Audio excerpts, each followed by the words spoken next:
Howdy y'all, welcome back to Positive Ego Gaming. Today's episode, I want to talk a little more Prince of Persia. There seems to be a little bit of an upset with the current build of the game and what the graphics look like, but in a recent interview it seems like Ubisoft tried to tackle that subject. Let's get into it.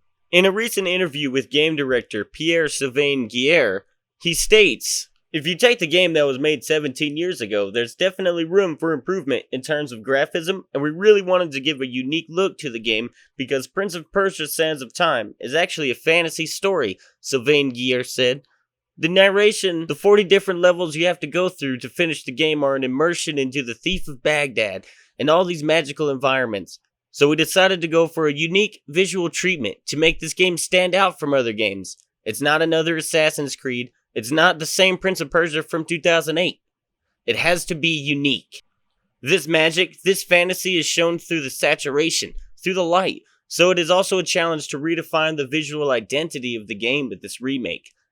Now, I'm not here to defend Ubisoft or anything, but it kind of seems like we have a reverse Watch Dogs situation.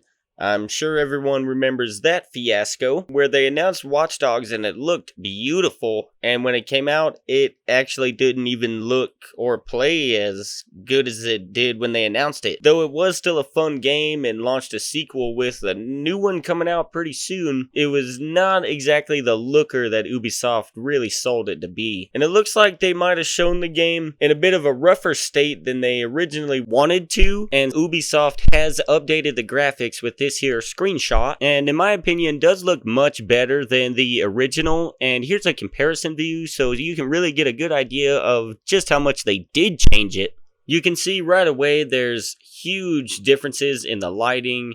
His hair looks much better, as well as the fabric on his shirt and as well as her dress in the background just looks tons better, much more realistic. According to Director of Production Sid Abbas, it was not a problem of timeline or budget. For us at Ubisoft, quality is of the most importance, and this is something that we have kept in mind from the start. The project has been in development for the last 2.5 years, and we have had a peak of 170 members working on this project, not to mention other investments in infrastructure and setup to make a modern game. No, there have not been any cutback in budget or timeline for the game. So it sounds like production is right on schedule and things are rolling along smoothly and things have been announced just as Ubisoft has intended. So let's hope that by the time this launches in January, this looks like a true next-gen game. That's all for today. Remember, you're beautiful. Stay true to yourself.